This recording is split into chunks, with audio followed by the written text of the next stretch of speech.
સુરતથી મહત્વપૂર્ણ સમાચાર સામે આવી રહ્યા છે। સુરત મહાનગરપાલિકાને બોમ્બથી ઉડાડવાની ધમકી મળી છે। કમિશનર અને મેયરના ઈમેલ પર ધમકીભર્યો મેસેજ આવ્યો છે। ધમકી મળતા પોલીસ અને ઉચ્ચ અધિકારીઓ તાત્કાલિક દોડી આવ્યા છે। ડોગ સ્ક્વોડ સહિતની ટીમે કચેરીમાં તપાસ શરૂ કરી છે। સમગ્ર વિસ્તાર તપાસ હાથ ધરવામાં આવી રહી છે। સમગ્ર વિસ્તારમાં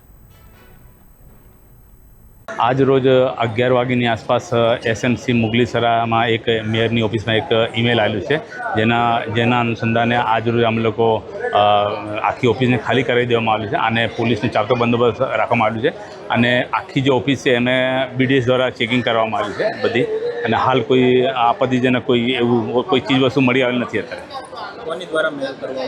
હવે એ તપાસ કરીએ છીએ અત્યારે। ઈમેલનું છે અમારી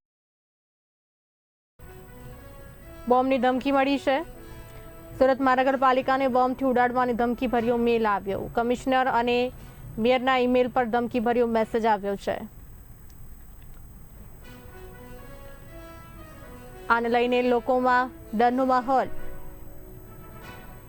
પર એક વખત ધમકી મળી છે। આ સાથે વધુ માહિતી આપવા માટે અમારા સંવાદદાતા રશ્મિ રાણા જોડાઈ ચૂક્યા છે। રશ્મિજી, સુરત મનપાને બોમ્બથી ઉડાડવાની ધમકીભર્યો મેલ મળ્યો છે, શું કહેશો? જે પ્રકારે સુરતમાં ફરી એકવાર જે બોમ્બથી ઉડાવવાનો ધમકીભર્યો મેલ આવેલો છે, સુરત મહાનગરપાલિકા જે છે ત્યાં એસએમસી કમિશનર અને મેયરની ઓફિસમાં 11 વાગ્યા આસપાસ મેલ આવ્યો હતો। આ મેલને પગલે જે છે તે પોલીસના ઉચ્ચ અધિકારીઓ સહિત બોમ્બ ડોગ સ્ક્વોડની ટીમ જે ઘટના સ્થળે પહોંચી અને તાત્કાલિક જે છે તે એસએમસી જે ઓફિસ છે તેને ખાલી કરાવવામાં આવી હતી। તો સાથે ઓફિસને જે છે તે તપાસ પણ કરવામાં આવી હતી। તો સુરત મહાનગરપાલિકાને ચુસ્ત બંદોબસ્ત પણ પોલીસનો ગોઠવી દેવામાં આવેલો છે।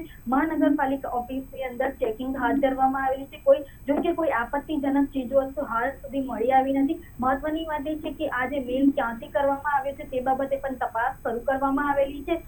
અગાઉ પણ જે પ્રકારે વારંવાર જે છે તે આ પ્રકારે ધમકીભર્યા મેલ આવતા હોય છે, પરંતુ આ મેલ વારંવાર કોના દ્વારા આવે છે, તો કોણ આ કરી રહ્યું છે તે બાબતે ચોક્કસ તપાસ કરવામાં આવશે તો જ હકીકત સામે આવશે।